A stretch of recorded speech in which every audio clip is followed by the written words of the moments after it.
Oi pessoal, aqui é a Evelyn, este é o Notas no Papel, sejam muito bem-vindos a mais um vídeo no canal. Hoje é dia de vocês só verem as minhas mãozinhas, porque nós vamos falar sobre o quê? O que funcionou e o que não funcionou até agora usando dois planners ao mesmo tempo. Bom, no vídeo que eu postei aqui sobre os materiais que eu iria usar para me organizar em 2026, vocês viram que eu pretendia usar dois planners ao mesmo tempo. Um para a organização da minha vida pessoal e um para organização da minha vida profissional barra coisas daqui do canal, né? Programação dos vídeos, programação de gravação, de postagem, enfim, coisas relacionadas a isso. O planner que eu escolhi para fazer a minha organização pessoal é o planner da Studs. E o planner que eu usaria para as minhas tarefas profissionais é o planner da Melancia Azul. Tem vídeo de unboxing dos dois aqui no canal, tá bom? Então se vocês estiverem curiosas aí e curiosos para ver um pouquinho mais de como ele é por dentro, com mais detalhes, dá uma olhadinha aqui nos vídeos já postados, tá bom? Bom, assunto contextualizado, eu acho que o importante para a gente primeiro pensar, no caso para mim, o que funcionou e o que não funcionou, a gente tem que pensar em expectativas, né? O que eu esperava usando dois planners ao mesmo tempo. Basicamente é o seguinte, a minha maior expectativa em relação a usar dois materiais ao mesmo tempo era que eu conseguisse visualizar melhor e dividir melhor os assuntos. Por quê? Eu usei um planner só o ano passado e os assuntos ficavam misturados, as coisas pessoais, as coisas profissionais. Às vezes eu queria mais espaço para escrever sobre coisas profissionais e eu não tinha, ficava tudo muito lotado ali no meu planner. Então, a minha maior expectativa era isso, era conseguir visualizar as coisas de maneira mais clara, de maneira mais organizada, né? Então, veja, minha ideia era testar no mês de janeiro, né? Se iria funcionar ou não para mim esse modelo de organização e depois eu vinha contar para vocês, tá? Então, vamos às considerações, né? Eu vou começar com o planner pessoal aqui, tá bom? Começando aqui no nosso mês de janeiro, né? Então a gente já vê aqui que o meu habit tracker ele tá bem preenchidinho já. Algumas tarefas, né, caóticas, não dando conta, mas a gente teve aqui a parte de metas do mês, então o habit tracker eu usei bastante. A parte aqui do calendário eu coloquei informações mais generalizadas, assim, bem pessoais. E assim, eu realmente usei as semanas todas pra anotações pessoais. Então isso foi muito bom, eu achei que funcionou super bem e que ficou uma visão bem clara, bem organizada do que eu tinha que fazer e assim, eu adorei esse layout na horizontal, ele funcionou bem, eu já tinha usado o layout na horizontal o ano passado, então já era mais familiar pra mim. Primeira semana eu não decorei com nada, falei que eu tinha aí a ideia de deixar ele mais minimalista. Já na segunda semana já temos aí um pouquinho de decoração, me senti vontade de fazer isso, não me privei, falei, olha, né? Como diria Raul Seixas, prefiro ser essa metamorfose ambulante. Então, assim, anotei poucas coisas durante a semana, por exemplo, do que eu tinha de compromisso de trabalho. Sei lá, que no sábado eu anotei que eu tinha um casamento pra tocar, mas só anotei o horário e escrevi casamento. Não coloquei onde era, com quem que era, blá blá blá, né? Teve então algumas coisas de trabalho, mas assim, muito pontuais, informações só realmente jogadas ali de forma bem sucinta, só pra realmente ter a visão do que eu teria tudo ali na semana. Algumas coisas de gravação, que eu, no caso, iria descrever melhor no outro planner, eu acabei também colocando algumas palavras-chave aqui só para lembrar que eu tinha aquele compromisso importante naquele dia da semana. Mas, no geral, a questão de organizar a vida pessoal, assim, funcionou muito bem. Então, assim, eu realmente usei para colocar compromissos aqui de casa, por exemplo, dia que eu tinha que fazer faxina, dia que eu tinha que pagar alguma conta, o que eu tinha que desmarcar ou remarcar. E uma coisa que eu fiz diferente também aqui na última página, eu fiz uma lista do sou grato por. Então eu até fiz uma decoraçãozinha aqui, só que eu comecei no dia 22, então por isso que tá bem pequenininho e eu pretendo fazer isso no mês de fevereiro, né? Então assim, expectativa e realidade, eu diria que está sendo muito bem cumprida, muito bem alcançada aqui neste planner de uso pessoal. Vou mantê-lo, tá, para essa proposta. Planner que eu gosto muito da estética dele, acho ele muito bonito. Gosto dessa ideia dele ser mais minimalista e eu poder decorar as páginas por dentro. Eu gostei disso, isso foi algo que mudou, né? Ou seja, expectativa e realidade a gente vai alinhando conforme a gente vive, não é mesmo? Falando agora do meu planner profissional, né, que eu fiz, em primeiro lugar, assim, né, que eu não me lembro se eu montei aqui com vocês, eu acho que não. Mas uma coisa que eu fiz foi pegar esse calendário mensal que tem aqui e anotar um planejamento de postagem dos vídeos aqui. Então pode ver que tudo que tá com marca texto rosa eram coisas que eu tinha, vídeos que eu tinha a intenção de postar. Eu acabei colocando também, por exemplo, gravação, edição. Tentei organizar dessa maneira no calendário mensal para eu conseguir visualizar toda a ideia ali de postagem do mês. E aí o que que aconteceu? Spoiler número 1, não funcionou muito bem. Por quê? Eu acho a ideia de ter os assuntos divididos é realmente algo que eu ainda quero. Porém, o que me incomodou um pouco foi o visual que acabou rolando nesse planner aqui. Vou mostrar pra vocês. Veja, a primeira semana não usei nada, eu até tinha colocado aqui casamento, né? Aí acontece que assim, essa primeira semana, ok, tinha aqui, coloquei algumas coisas de gravação, de postagem, uma demanda que eu tinha aqui de mandar mensagem para todos os meus alunos, confirmando a volta às aulas dele, eu coloquei o nome de todos, daí fiz um checkzinho, porque a visão deste planner aqui, ela é na vertical, né?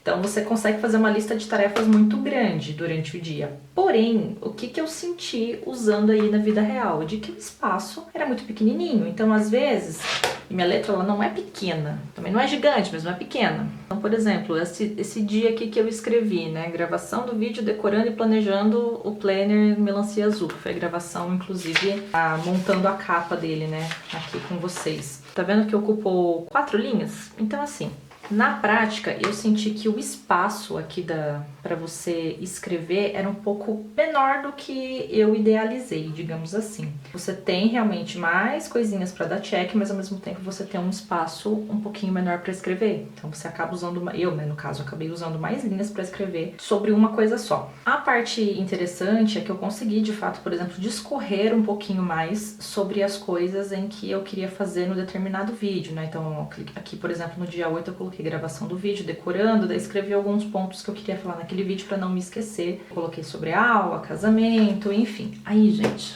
olha isso daqui. Socorro! Isso daqui foi algo que pegou muito pra mim. Que me deixou levemente chateada de ter ficado esse garrancho, assim. Eu odeio esse tipo de coisa. E talvez nessa semana em específico tenha me dado um gatilho aí de repensar se o negócio estava funcionando mesmo ou não. Pensar numa outra rota. Por quê? Nessa semana em específico, eu tinha voltado a dar as aulas, né, de música aqui. E aí, enquanto eu tava dando aula, o aluno tava aqui, eu comecei a fazer algumas anotações, assim, de coisas que eu queria depois colocar no planejamento de aula deles. E daí começou a misturar isso com a parte de gravação dos vídeos também. Eu acabei fazendo rascunhos aqui, anotações aleatórias, que eu não gostei depois, sabe? Porque visualmente ficou uma bagunça. Obviamente que depois eu peguei essas informações e passei para onde eu precisava passar. Então, as anotações que eu fiz das aulas aqui, eu montei lá no cronograma de aula dos alunos, mas essa poluição visual me incomodou muito e isso me deixou um pouco frustrada. Tanto que na semana do dia 19 eu não usei nada, né? Não acabei escrevendo nada, só tinha colocado aqui postagem do vídeo decorando a semana.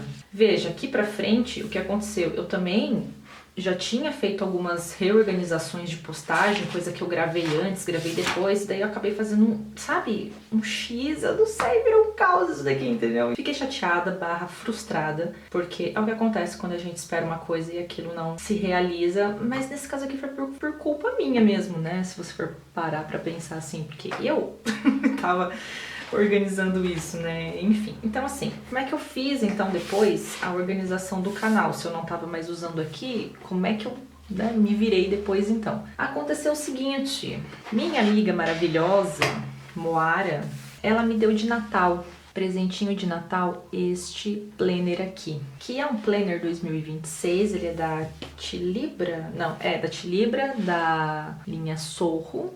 Ele é um planner muito simples. O que acontece? Aqui a gente tem, eu até já fiz assim umas anotaçõezinhas nele, né? Vou até mostrar pra vocês. Ele é um planner muito funcional, muito direto, basicamente de planejamento mensal. Então veja, ele tem aqui a abertura, né? Você coloca teu nome, tem aqui calendário 26 e 27. Ele tinha uma parte de controle financeiro, ele tem essa parte de controle financeiro que eu usei para fazer, na verdade, o controle de inscritos, de crescimento do canal, tanto do YouTube quanto do Instagram. Então eu anotei isso aqui porque ele tem os 12 meses, né? Então eu só colei uma washi tape aqui em cima para cobrir a parte do financeiro, né? Então só reforcei aqui controle, mas não é controle financeiro mais, é controle de crescimento do canal. A gente tem essa outra página aqui, E aí a gente tem a visão de calendário gigante assim. E basicamente é o que se repete em todas as outras folhas. Você só tem a visão mensal, um calendário mensal grande, com bastante espaço para você escrever nos quadradinhos, tá vendo? E como foi o presente de uma pessoa muito querida para mim, eu quis muito já começar a usar ele. E por ele ter mais espaço e você conseguir escrever mais coisas, eu passei a usar ele para visualizar o meu calendário de postagens de vídeos. O que eu tinha feito, então, neste calendário pequenininho aqui de janeiro, eu basicamente transferi as informações para cá. Também decorei um pouquinho com adesivos. Visualmente, eu gostei muito mais de ver só o calendário de programação de postagem desta maneira. Aí tem aquela questão, né? Ah, mas ali você estava escrevendo a parte do que você queria falar, do que você não queria falar. Pois é, mas eu tenho esse caderninho aqui que eu também comentei com vocês no vídeo de planejamento, que eu queria usar ele para fazer essa parte de escrever mesmo sobre os vídeos, e eu tenho usado muito esse caderninho para isso, tem dado muito certo, então assim, acabou rolando. Aqui eu faço essa visão geral das postagens e aqui eu escrevo roteiro, eu escrevo ideias de vídeo.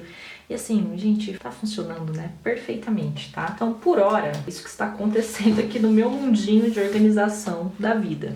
Então, assim, gente, considerações finais, né? Eu acho que é muito sobre isso, né? Quando a gente pensa em métodos de organização, e não só sobre organização, mas para vários outros assuntos assim da vida, a gente está sujeito às coisas funcionarem ou não. E daí basta a gente recalcular a rota para as coisas que não estão funcionando. A conclusão sobre todo esse bate-papo é que a minha ideia de organizar a vida pessoal separada da profissional funcionou até certo ponto. Eu gostei da maneira como a coisa foi fluindo.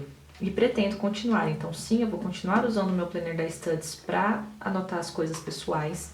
O que me causou confusão / excesso de informação, poluição visual principalmente, foi querer fazer as coisas do canal e as coisas de música neste mesmo planner aqui, no mesmo lugar. Então isso eu tentei este mês, não funcionou, eu não sei se testar de alguma outra maneira. No próximo mês eu acho um caminho mais funcional, mais ideal, mas por hora eu vou manter o seguinte: eu vou tratar as coisas do canal somente nesse planner mensal aqui, em que eu consigo deixar o assunto específico do canal aqui, em conjunto com este caderninho onde eu anoto o roteiro e as coisas que eu quero falar nos vídeos. E este planner, como eu gosto muito dele, eu acho a estética dele bonita, eu vou repensar o que eu vou fazer com ele, porque assim, eu não quero deixar esse material parado, né, ainda mais que eu fiz a capa toda bonitinha, a gente fica ali com apego, né, a gente não quer também descartar tudo, mas provavelmente eu vou pensar ele para uma outra finalidade. Não sei se anotar as coisas só de música aqui, mas o que eu não quero é isso, de novo, essa bagunça, essa poluição visual. E olha que loucura, eu tinha pensado até em pegar esse planner aqui e usar as páginas dele para outra coisa, para registros de memórias, não sei, sabe? Usar essas páginas aqui para outra finalidade. Mas eu aceito até sugestões, inclusive, do que vocês fariam no meu lugar aqui. Olha, para fevereiro eu até cheguei a fazer algumas anotações, ó, de trabalho, coisas de ensaio que já tá marcado. Então eu não sei, tá? De verdade, o que vai acontecer com esse planner aqui. Mas é isso, eu achei importante trazer para vocês aí o meu feedback. Se você também tá usando 2 planners ao mesmo tempo, me conta se tá funcionando para você ou não. Espero que este vídeo tenha ajudado você também a pensar e se inspirar de alguma forma, se tá funcionando ou não para você também o teu planejamento. E vou ficando por aqui. Vamos conversando. Um beijo e tchau, tchau!